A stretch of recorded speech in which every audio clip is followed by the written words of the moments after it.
Olá, eu sou Jairo de Oliveira, eu sou casado com a Vânia e sou pai do Mateus. Nós somos membros da Segunda Igreja Batista na Taquara, no Rio de Janeiro, e trabalhamos como missionários no continente africano, junto à MIAF, que é a Missão para o Interior da África.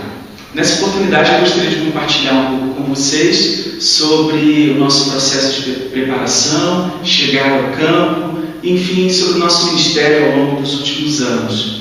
Eu tive o privilégio, a oportunidade de começar a servir ao Senhor no continente africano aos 17 anos, quando a minha igreja local me enviou para um trabalho entre refugiados de língua portuguesa vindos de Angola e Moçambique, que em função da guerra precisavam sair do seu contexto, sair dos seus países. Muitas mães perdiam os maridos na guerra para não perderem também os filhos, enviaram seus filhos como refugiados para a África do Sul. Ali então eu comecei o meu ministério com um povo que também fala português, sem necessidade do aprendizado de uma segunda língua, e fiquei por 2 anos e meio servindo na África do Sul. Depois eu voltei ao Brasil, eu já namorava a Vânia à distância nesse período, voltei ao Brasil, nós nos casamos e convictos de que Deus queria nos levar até um povo não alcançado com o Evangelho, nós iniciamos um processo de preparação após o casamento, para que então nós ingressássemos no campo devidamente preparados. Nós escolhemos o Instituto Bíblico Peniel da Missão Novos Tempos do Brasil como a fase do treinamento teológico. Depois de 3 anos em Peniel, nós fizemos também o curso linguístico e de missiologia da Missão Além, em Brasília, e além de também algum treinamento prático que nos foi orientado pela MIAF. Durante a maior parte do nosso treinamento, nós tínhamos a convicção de que Deus nos queria entre um povo ainda não alcançado com o Evangelho. Nós tínhamos a definição apenas de que era no continente africano, no nosso contexto de ministério, mas nós não sabíamos com que povo, em que país nós iríamos servir. Nós estávamos abertos para diferentes possibilidades, desde que nós fôssemos trabalhar com um povo não alcançado, que não tivesse ainda a Bíblia traduzida na sua língua materna, que não tivesse igrejas plantadas entre o povo e que tivesse uma real necessidade de presença missionária. Quando nós nos filiamos à MIAF, nós apresentamos esse desejo aos irmãos e nos foi apresentado o povo Fur, da região de Darfur, no oeste do Sudão. Nós, pelas características do povo, por aquilo que nós já vimos orando, passamos a considerar com muita seriedade o trabalho entre esse povo, e ao longo da nossa caminhada, Deus foi então confirmando e nos direcionando para o trabalho com o povo Fur no Sudão. Aí começou uma outra fase da nossa vida, que foi o preparo após a nossa saída do Brasil.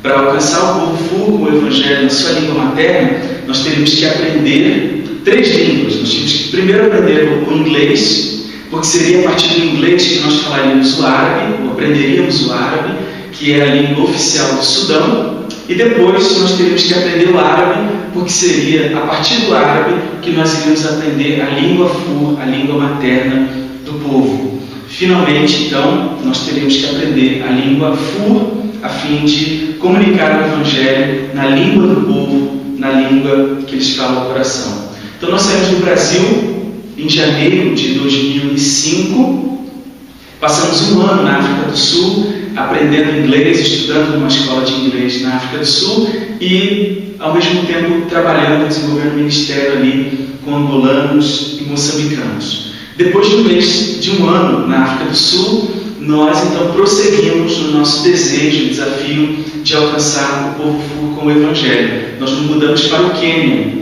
E no Quênia, um país vizinho ao Sudão, nós tivemos a oportunidade por 1 ano de trabalhar com sudaneses refugiados da guerra em Darfur. Tivemos a oportunidade então de servir entre eles, de alcançar alguns deles com o Evangelho. O nosso desejo era mudar para o Sudão, viver no Sudão, por ser o país originário, o país que abriga o povo. Só que antes de chegar no Sudão, nós tivemos aí alguns desafios. A missão entendia que não era prudente nos enviar para o Sudão diretamente, porque não havia uma equipe de trabalho no país. Era o nosso primeiro ministério entre muçulmanos, vivendo num país muçulmano. A escola de língua árabe no Sudão também era uma escola muito precária. Depois de muitas conversas e oração, a missão nos sugeriu então seguir para Marrocos por um período de 2 anos, onde nós estaríamos trabalhando debaixo de uma liderança nacional e também de uma liderança da missão, de um missionário da missão. Teríamos a oportunidade de conviver com a igreja nacional, com a igreja perseguida, também conhecida como igreja subterrânea, aprender a testemunhar o Evangelho num contexto islâmico, aprender um pouco também da língua árabe e então, depois de 2 anos, fazer a transição para o Sudão. Esse foi um momento bastante difícil, na nossa vida, porque a sensação que nós tínhamos diante dessa proposta de sair do Quênia e ir para o Marrocos, ainda que depois nós fôssemos ao Sudão, a sensação era de que nós estávamos nos distanciando do propósito de Deus, do povo para o qual Deus havia nos chamado. Na nossa concepção, não haveria sudaneses no Sudão, não haveriam sudaneses no Sudão, e a gente não teria contato com o povo do nosso coração por 2 anos. Nós oramos, colocamos a questão diante de Deus e entendemos a direção de Deus para o nosso tempo de 2 anos no Marrocos. Então, fomos para Marrocos no início de 2007 e ficamos até o ano de 2009, até o final do ano de 2009. Uma curiosidade é que, chegando no Sudão, nós ouvimos falar de um sudanês, um único sudanês que havia na cidade, e um colega me apresentou esse sudanês, tivemos a oportunidade de conversar com ele. Eu me lembro que antes do primeiro encontro eu conversei com a esposa e ficávamos pensando de qual etnia ele seria. O Sudão tem mais de 100 etnias e a gente ficava pensando, será que é muita pretensão achar que ele pode ser da etnia, do nosso coração, da etnia para a qual Deus está nos chamando para trabalhar, a etnia Fur? E para nossa surpresa, no primeiro encontro, na primeira conversa, eu fiz a ele a pergunta de que povo ele era, e ele compartilhou que ele era do povo Fur, exatamente do povo, a etnia que Deus havia nos chamado para alcançar com o Evangelho. Esse foi um dos momentos importantes na nossa caminhada, momento de Deus confirmar o nosso chamado específico para o trabalho entre o povo Fur. Tivemos a oportunidade de compartilhar o Evangelho com esse sudanês, de vê-lo entregando a sua vida ao Senhor Jesus como muçulmano, e tivemos ainda a alegria de poder caminhar com ele ao longo do seu processo de discipulado, o que foi uma experiência extraordinária. O Mateus nasceu no ano de 2010, quando nós estávamos num período de férias aqui no Brasil, depois de 4 anos servindo no continente africano. Então passamos pela África do Sul para o aprendizado do inglês, trabalhamos 1 ano com sudaneses no Quênia e depois ficamos mais 2 anos no Marrocos, servindo entre grupos não alcançados, um contexto não alcançado, na cidade que é, diria que, onde o islamismo começou, a cidade mais resistente, o berço do islamismo no país, e ali então estávamos trabalhando no projeto de plantio de igreja.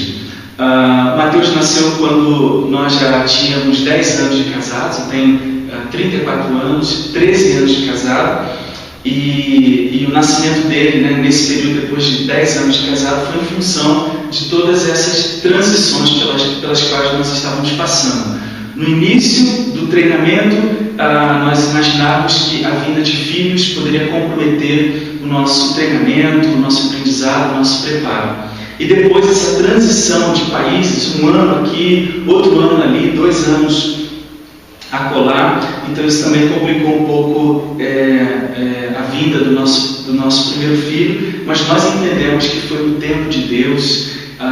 Tivemos ele no Brasil, no período que nós estávamos no Brasil, cercados pela família, cercados pela igreja, no nosso contexto cultural de origem. Então entendemos que foi de fato um plano de Deus para a nossa vida. Mas eu queria então só destacar que nós passamos cerca de 5 anos nos preparando para um trabalho entre povos não alcançados no continente africano. E depois de sair do Brasil, nós passamos mais 4 anos, um total de 9 anos de preparação até que nós pudéssemos chegar no Sudão, e foi o que nós fizemos em 2010. Nós fomos ao Sudão pela primeira vez em 2006, numa viagem de sondagem, numa tentativa de ter acesso, de ter contato com o povo, de poder ouvir sobre o momento que eles estavam vivendo, ouvir sobre o seu interesse em relação ao trabalho sendo desenvolvido junto a eles, coletar dados da língua também.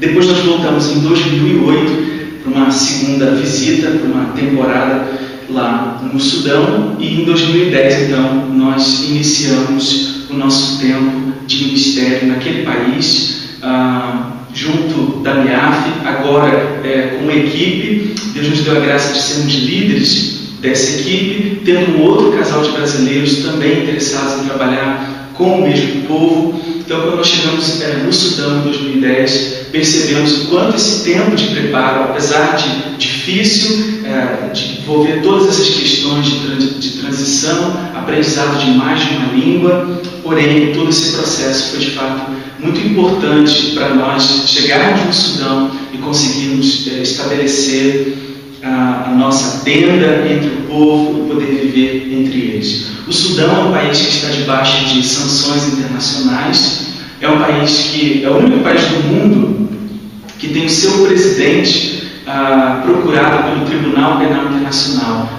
O Tribunal Penal Internacional emitiu uma ordem de prisão contra o presidente Omar al-Bashir por ter cometido crimes de guerra e crimes contra a humanidade nessa região de Darfur, envolvendo o povo Fur, um genocídio que vem ocorrendo já desde o ano de 2003, e o qual a ONU classifica como a pior crise humanitária dos nossos dias. Um país fechado, um país que persegue a igreja, que resiste ao Evangelho, que controla a vida das pessoas para que elas não tenham acesso ao Evangelho, um país muçulmano, bastante fundamentalista, é um país que investe em terrorismo no mundo, por isso as sanções internacionais contra o país. E falando um pouco sobre as sanções, nós tínhamos 2 dificuldades principais ao viver num país debaixo de sanções internacionais. A primeira dificuldade era a dificuldade no acesso ao dinheiro. Os bancos do Sudão não se relacionam com os bancos internacionais.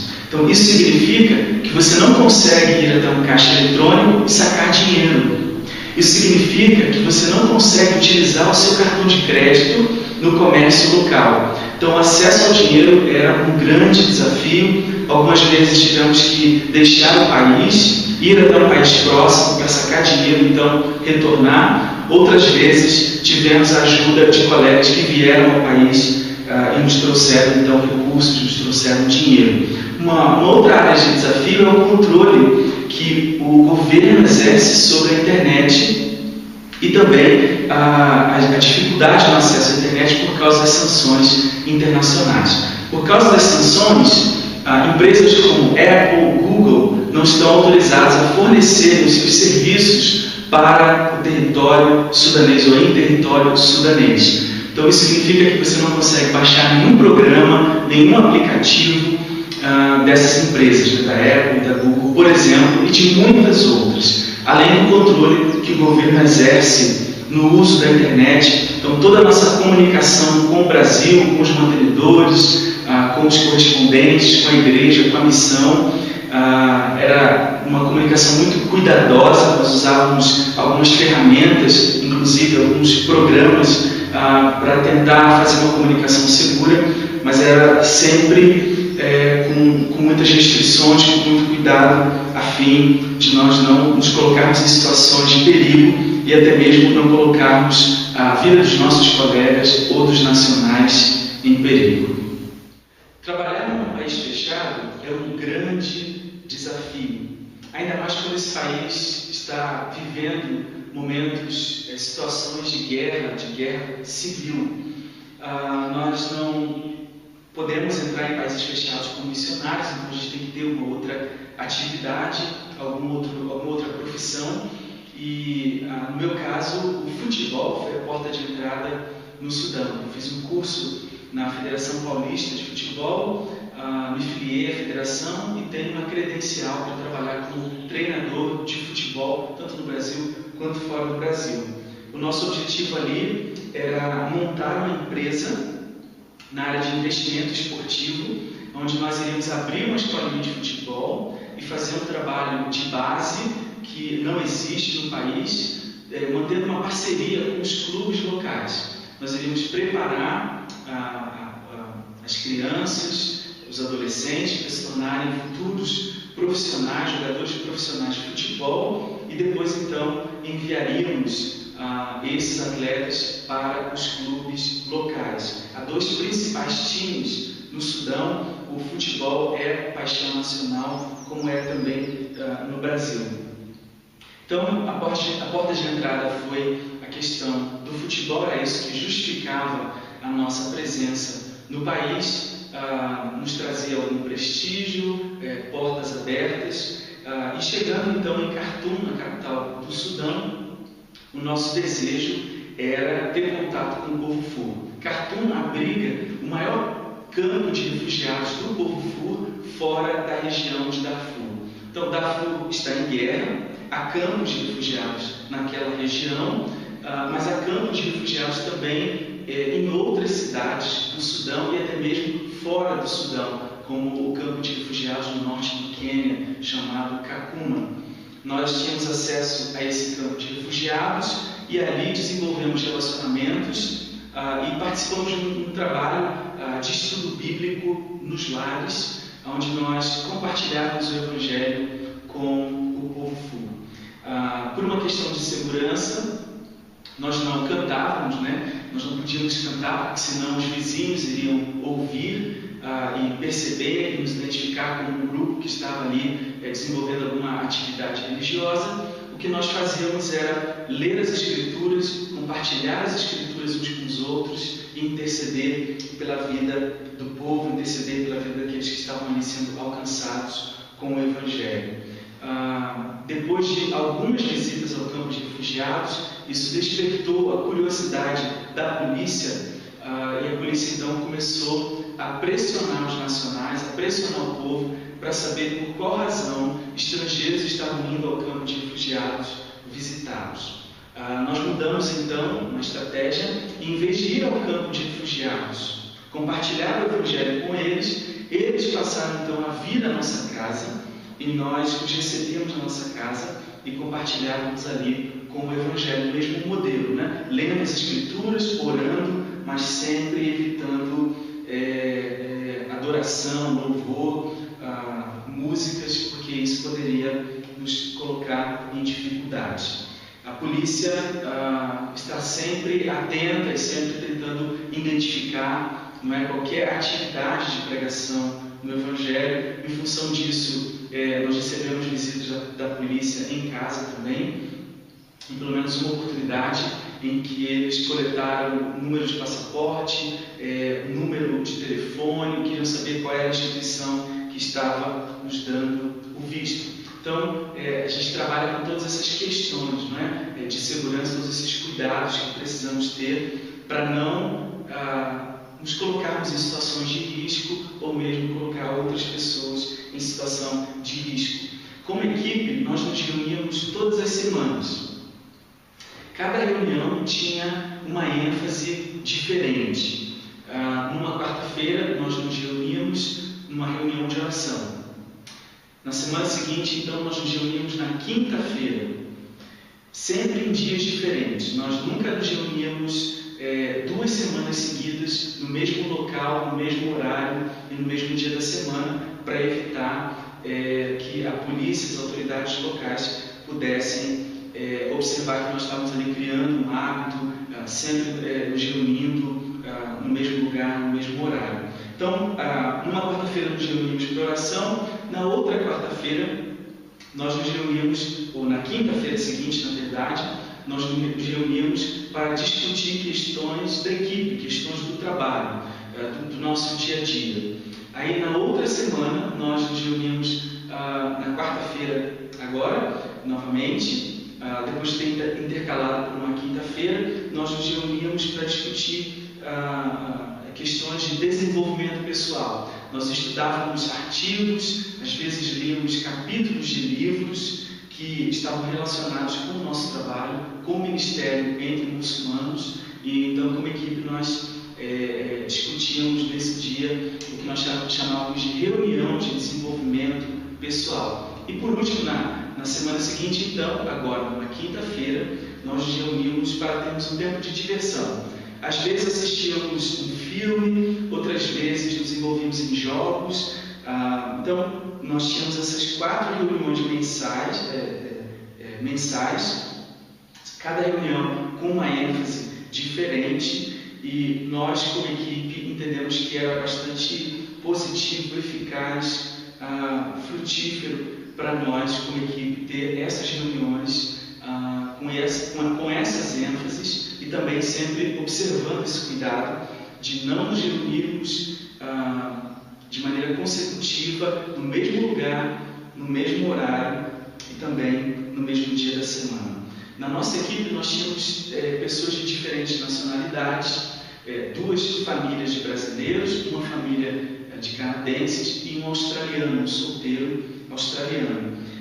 Nós brasileiros tínhamos como ênfase o povo Fur, o casal do Canadá tinha como ênfase o povo Beja, que também é um povo não alcançado, e o australiano tinha como ênfase os árabes, de uma forma geral, os árabes do norte do Sudão, que também são considerados um povo não alcançado. Então, toda a nossa equipe de trabalho ali no Sudão estava voltada para o trabalho entre povos não alcançados. Gostaria de compartilhar uma experiência com vocês. Nós tivemos a alegria de batizar um primeiro fruto do nosso trabalho ali no país, depois de ter demonstrado evidências da sua conversão, da sua fé em Cristo Jesus, de uma vida transformada pelo poder de Deus. E nesse batismo, nós pedimos que um sudanês o batizasse. Um sudanês convertido de uma outra etnia o batizasse, porque a gente previa, vivendo num contexto de perseguição, que seria possível que nós não permanecêssemos no país por muito tempo. Então, nós queríamos que desde o princípio eles, os sudaneses, assumissem as responsabilidades do trabalho. Então, um sudanês batizando o outro sudanês, em vez do missionário batizar o convertido.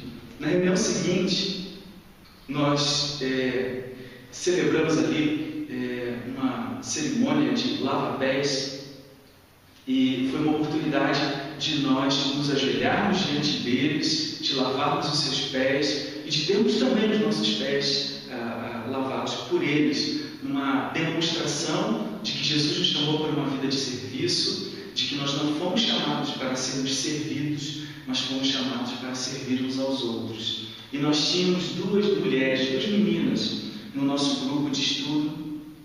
Uma delas pediu a palavra e disse: pela primeira vez eu estou vendo um homem ajoelhado diante de uma mulher lavando os pés de uma mulher. E ela disse: agora eu creio que o Evangelho de fato traz transformação para uma cultura.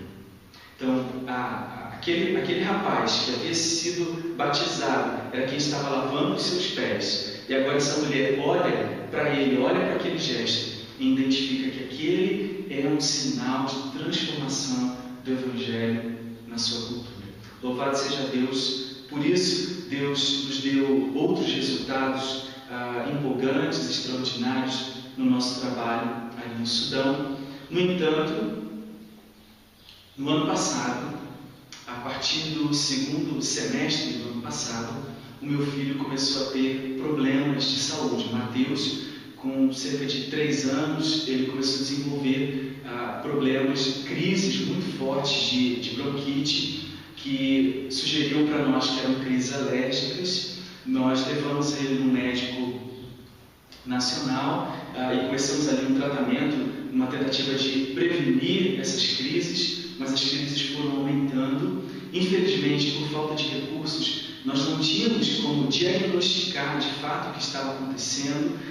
Não havia sequer testes de alergia no país, não havia uma série de medicamentos.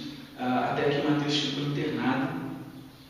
Depois dessa internação, as crises continuaram e nós entendemos que era o momento de nos ausentar por um momento do Sudão, de sair do Sudão e levar o nosso filho para um contexto onde ele pudesse receber o tratamento que ele precisava. Nós saímos então do Sudão em novembro do ano passado e voltamos ao Brasil. Chegando no Brasil, descobrimos que ele é alérgico à poeira.